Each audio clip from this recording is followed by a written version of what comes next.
So they make these things about 4 feet taller than they need to be. And we had 2 of those, and held down with the same ground anchors that we hold our others on, our movable houses.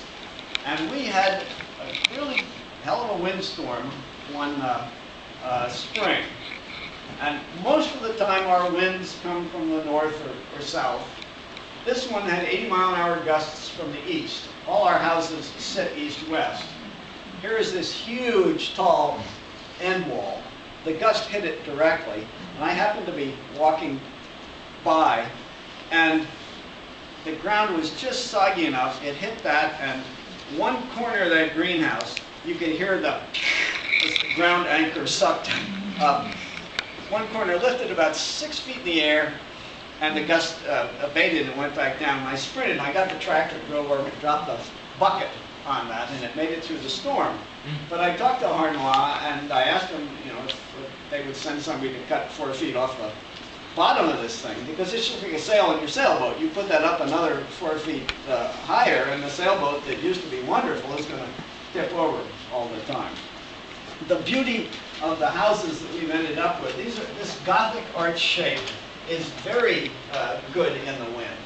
But even better, I asked a greenhouse specialist, I said, what is the deal with wind in greenhouses, because people are worried?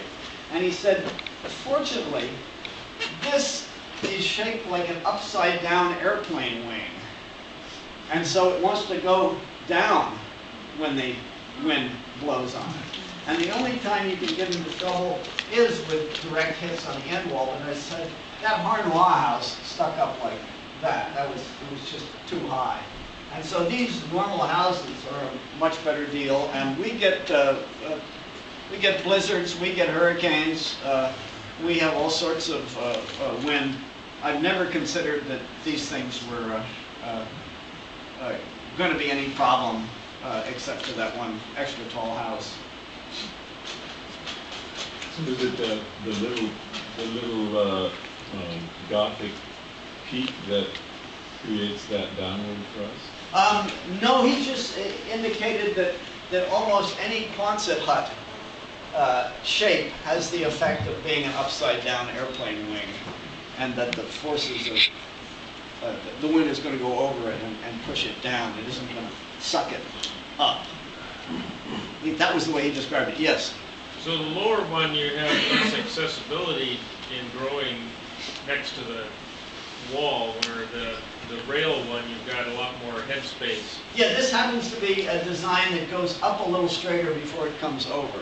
This is from a company called XS Smith, and this is Rimmel's design. And this is better as far as access to the edge bed. Yeah.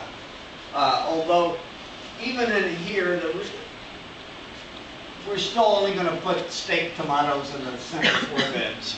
We usually put peppers or eggplants that aren't as tall in the edge beds when we have steak crops in there.